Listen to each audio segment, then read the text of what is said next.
লক্ষ্য করুন, এই স্কিলটা দেখলে আপনার চোখ জুড়িয়ে যাবে। বল নিয়ে ডিবক্সের দিকে আগাচ্ছে নেইমার। নেইমারকে ডিফেন্স করতে আছে অপোনেন্টসের 3টি খেলোয়াড়। এই পজিশন থেকে নেইমার একে পাস দিতে পারতেন, কিন্তু এই ফুটবলারের এখান থেকে 100% গোল করার সম্ভাবনা নেই, কারণ তার পাশে আছে অপোনেন্টসের খেলোয়াড়। তাই নেইমার বল নিয়ে আগালেন, ডিবক্সের ভিতরে ঢুকলেন এবং গোলকিকে উদ্দেশ্য করে একটা শর্ট মোমেন্ট ক্রিয়েট করলেন, কিন্তু শর্ট করলেন না। গোলকিপার শর্ট মোমেন্ট দেখে স্লাইড দিল, কিন্তু তখনও নেইমারের পায়ে বল। বলের এই পজিশনটা লক্ষ্য করুন, গোলকিপার সহ অপোনেন্টের 4টা ডিফেন্স। নেইমার নো লুক শুটে বল গোলের দিকে আগালেন। আগে থেকে স্লাইড দেওয়া গোলকিপারের এই বিষয়টি বসে বসে দেখা ছাড়া আর কিছুই করার ছিল না, এবং শেষ পর্যন্ত যা ঘটার তাই ঘটলো, গোল। এমন গোল দেখে শুধু ফ্যানরা না, ডিফেন্ডারও অবাক হয়েছেন, কিভাবে একটা মানুষের পক্ষে এমন মেপে মেপে গোল করা সম্ভব। নেইমারের স্কিল দেখবেন আর মন জুড়াবে না, তা তো হবেই না। এই স্কিলটা দেখুন এবং মনের পানে হাওয়া দিন। ডিবক্সের বাইরে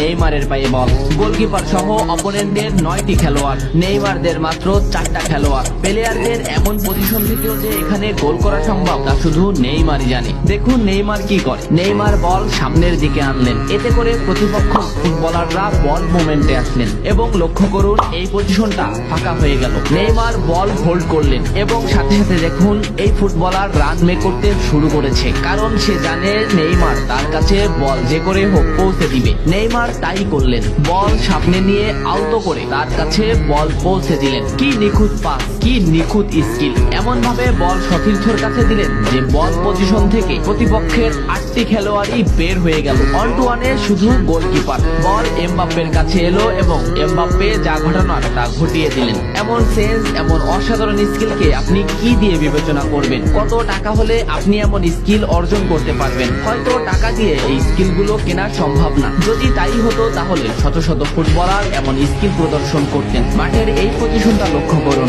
নেইমারের পায়ে বল, নেইমারকে ঘিরে আছে অপোনেন্টের 5টি খেলোয়াড়। নেইমার বল নিয়ে আগালেন, এবার নেইমারকে সম্পূর্ণভাবে ঘিরে ফেলেছে অপোনেন্টের 4টি খেলোয়াড়। নেইমার দুজনকে বল মোমেন্ট থেকে আউট করে দুজনে এলেন এবং সেই দুজনকেও বল মোমেন্ট থেকে আউট করে দিলেন। সামনে আছে অপোনেন্টের 2টি খেলোয়াড়। নেইমার বল লেফটে নিলেন এবং একজনকে বল মোমেন্ট থেকে আউট করে দিলেন। এখন নেইমার এমন পজিশনে আছে যেখান থেকে বল শুট করলেই গোল হবে, কিন্তু অপোনেন্টের ডিফেন্স তাকে তা করতে দিল না, নেইমারকে ফাউল করলো। এ কারণে নেইমার এক অসাধারণ গোল থেকে বঞ্চিত হলেন। গোল থেকে বঞ্চিত হলেও নেইমার যে সুন্দরভাবে স্কিল দেখিয়ে বলটা এই পর্যন্ত এনেছেন তা হয়তো অনেক ফুটবলারেরই স্বপ্ন। মুখে যতটা সহজভাবে আপনাদের নেইমারের স্কিলগুলো বুঝিয়ে দিতে পারছি, বাস্তবে মাটি থেকে তা করে দেখানো সত্যি অসম্ভব। নেইমার যে ডিফেন্ডারদের বিপক্ষে ডিবলিং করতেছে তারা এক একজন